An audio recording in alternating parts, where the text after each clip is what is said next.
it hasn't been the best start for Manchester United, man. I can't even lie. I can't even lie. The start hasn't been the best. That game against Fulham, I was losing my mind. I was genuinely losing my mind. And sometimes you get frustrated as a fan. I understand every fan's frustration, every fan's viewpoint. And our midfield, bro, this midfield, it's letting us down week in, week out. I don't rate any of our midfielders, but saying that, also the manager Ruben Amorim, sometimes his tactics and his substitutions do let us down. But in that game against Fulham, I put it down to mentality as well, bro. Mentality as well, because the first 20 minutes you should have killed the game off, right? You started the game well. You started the game controlling. You started the game creating opportunities. We saw that chance where Cunha hit the post. We had some chances, bro. We had some chances. We were dominating the game. And then mentality drops. Mentality drops. Performances drop.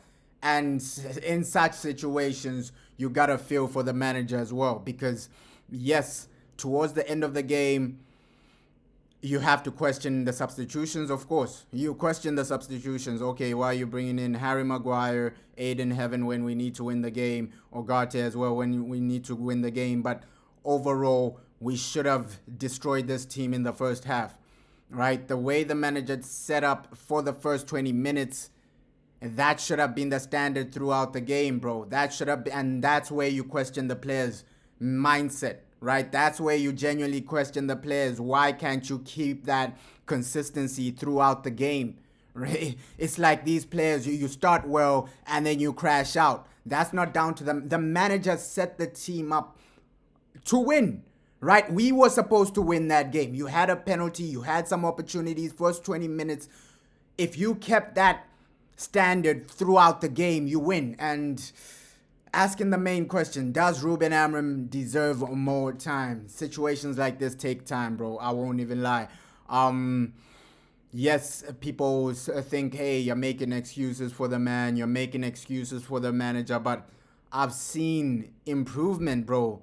The way he's setting up teams, the way he's setting up our team, even against Arsenal, even against Fulham, that first 20 minutes, that should have been the standard the players carry out, but the players failed to carry out for a full match, right? Some people say, hey, Fulham caught up to what we were doing, but why are you not really putting the ball in the back of the net, right? And of course, the manager sometimes, he will get it wrong. He will genuinely get it wrong, but overall, it's just a mess, bro. It is just a mess.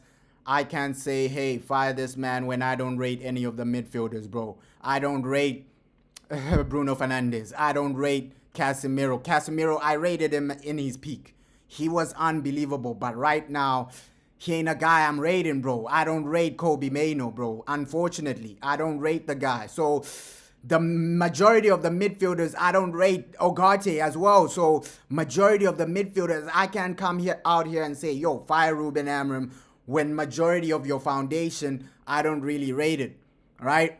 The majority of the foundation, the midfield is the heart of the foundation. And I know, yo, Kobe Mainoo, he has potential, but he doesn't have consistency, bro. That's why I can't rate him right now until he shows me that type of consistency week in, week out. I can't say, okay, Kobe Mainoo is going to be the guy we build the team around, because he's never shown me consistency, bro. So, Man United, we need to get into a situation where you as a team, you as a team, bro, build a team that can compete. Regardless of the manager you have, you need to look at the team and say, yeah, this team, bro, it can genuinely win the league, regardless of the manager. That's the type of team you need to build. Do we have that type of team? No, we don't genuinely have that type of team. And I know a lot of fans are impatient. I'm impatient as well. We've been waiting for over 10 years for a trophy. We have been waiting for over 10 years for a trophy, and this is becoming a cycle of misery, a cycle of heartbreak, a cycle for over 10 years of where you're not competing, right? It's the same situation, bro. After 2 years, a new manager. After 2 years, a new manager. And I'm not the guy that, in the beginning, I didn't know who Ruben Amorim was, bro. I'm going to keep it real. I've never watched the Portuguese league in my life, right? But when I saw the foundations, okay, yeah, this man in the Champions League, he outclassed Pep Guardiola. I'm willing to give him like a full season, right? I'm willing to give him a full season, right? That was my mindset. Okay, let me at least give this man a full season. Yes, he's not the guy I wanted. Yes, my perfect scenario was, hey, keep Ruud van Nistelrooy until the end of the season, and then you go and get Carlo Ancelotti after he leaves Real Madrid, or you go and get Inzaghi. Inzaghi was my main guy, right? People saw the reaction videos last season, bro. Inzaghi was my main guy, right? The people that watch those videos, they know Inzaghi was my main guy. I never knew who Ruben Amorim was, but now that he's here, bro, obviously that season I wasn't convinced, but after the preseason, I'm seeing a bit of improvement, right? The way he's setting the team up, even the early stages of that Fulham game, they were a bit positive, man. I'm not saying the man is unbelievable. I'm just saying, okay, yeah, let's see what he does for a full season, right? It's hard to judge. It's hard to judge, right? But overall, I don't want a situation where we're back to square one, because we know these players we bought them for Ruben Amorim, right? That's the fact.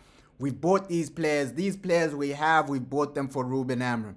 Guys like Mbeumo, guys like Cunha, those are two number 10s we bought for Ruben Amorim. A different manager comes in and says, hey, I don't really fancy this guy. I don't really fancy this guy. I don't really fancy Dogu.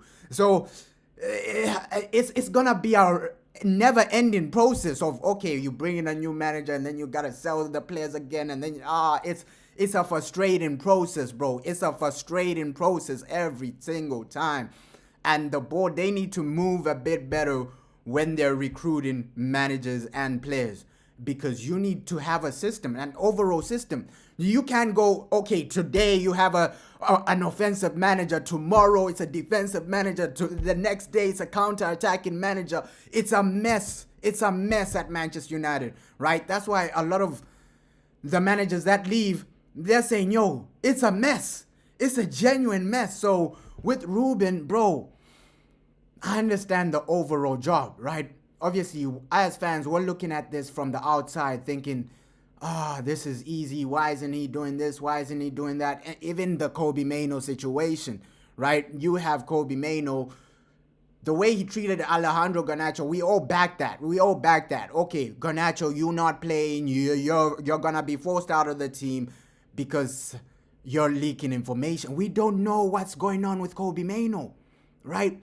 Maybe he is leaking information. Maybe he is the bad guy in this scenario. We don't know. When the Ten Hag versus Sancho situation happened, I thought, hey, Ten Hag is being harsh with Jadon Sancho. I thought, Sancho, he's been mistreated by Eric Ten Hag. But then come out to see that Jadon Sancho is a real massive problem, bro. This guy's getting tattoos, bro, of a girl he just met. So you can see that mentally Sancho ain't there.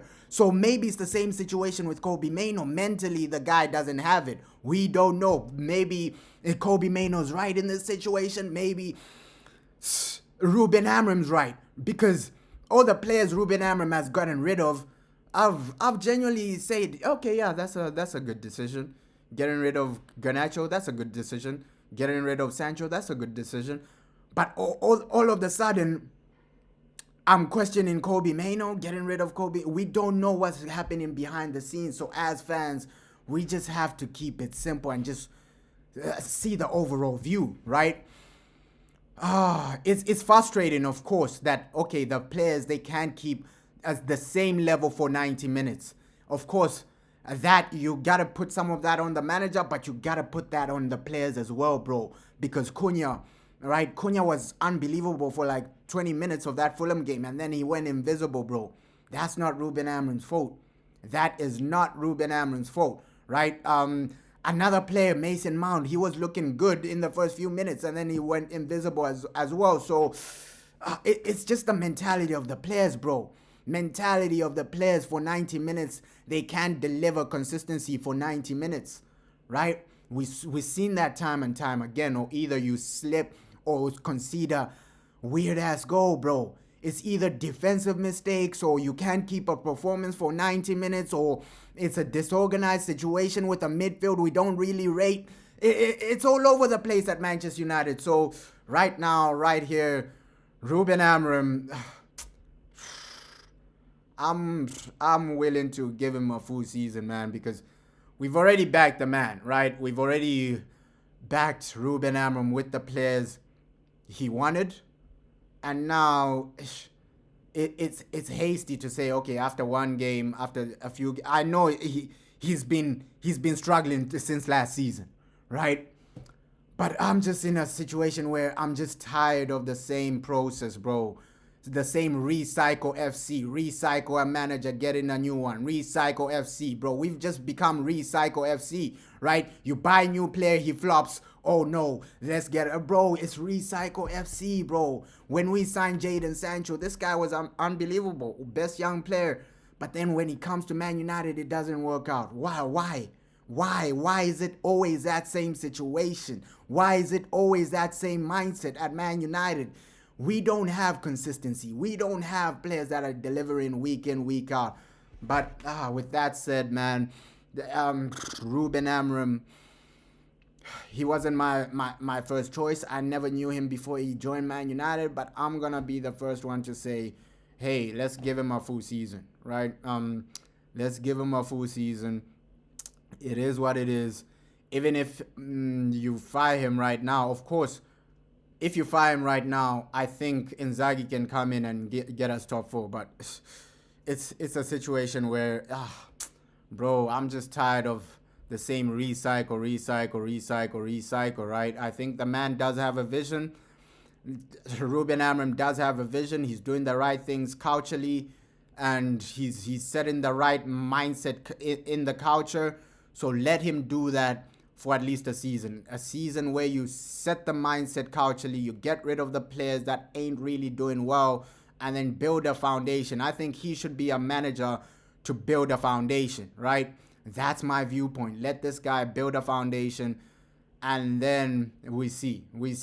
Necessarily, the results aren't there, but he's doing some right things and building a foundation, getting rid of guys we don't really need. But overall, let's see, man. Let's see. It's frustrating as a Man United fan right now.